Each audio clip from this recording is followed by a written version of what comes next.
మీకు తెలుసా, ప్రతిరోజు సోషల్ మీడియా కొన్ని కోట్ల మంది చూస్తున్నారు.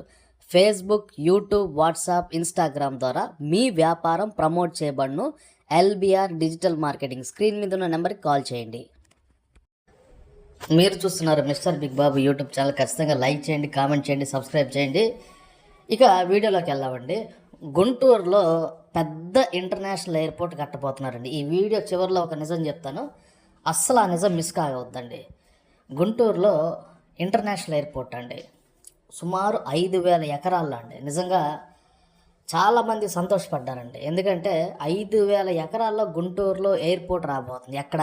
తాడికొండ ప్రాంతంలో, రావెలకతి దగ్గరలో ఎయిర్పోర్ట్ రాబోతుంది. మొన్నే మన చంద్రబాబు నాయుడు గారు కొత్త ఎయిర్పోర్ట్ కట్టారు భోగాపురంలో. అది 2,000 ఎకరాలు. 2,000 ఎకరాలకి మించి గుంటూరులో అమరావతికి దగ్గరలో ఎయిర్పోర్ట్ అనేది కట్టబోతున్నారు. దీంతో గుంటూరు వాసులు చాలా ఆనందపడుతున్నారు, ఎందుకంటే 10,000 20,000 అయింది గజం. గజం రేట్లు బాగా పెరగబోతున్నాయి.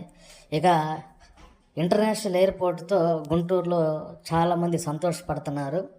సో ఇప్పుడు ఎయిర్పోర్ట్ వస్తే రావెల ప్రాంతంలో అక్కడ నుంచి విమాన సర్వీసులు అనమాట. మరి గన్నవరంలో ఉంది కదా ఎయిర్పోర్ట్, అంటే అది అలాగే ఉంటుంది. ఇది ఇంటర్నేషనల్ ఎయిర్పోర్ట్. ఇక హైదరాబాద్ వెళ్ళాల్సిన పని ఉండదు అనమాట ఎయిర్పోర్ట్కి. గుంటూరులోనే ఎయిర్పోర్ట్ ఉంది కాబట్టి ఇక్కడ నుంచే విమానాలు అనేవి మరి కొద్ది నెలల్లో ఎయిర్పోర్ట్ పనులు స్టార్ట్ అవుతాయి. సో దాని మీద కూడా సర్వే జరుగుతుంది.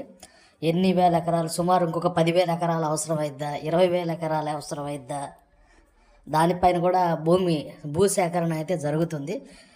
దీని గురించి మీ అభిప్రాయం కింద కామెంట్ అయితే చేయండి.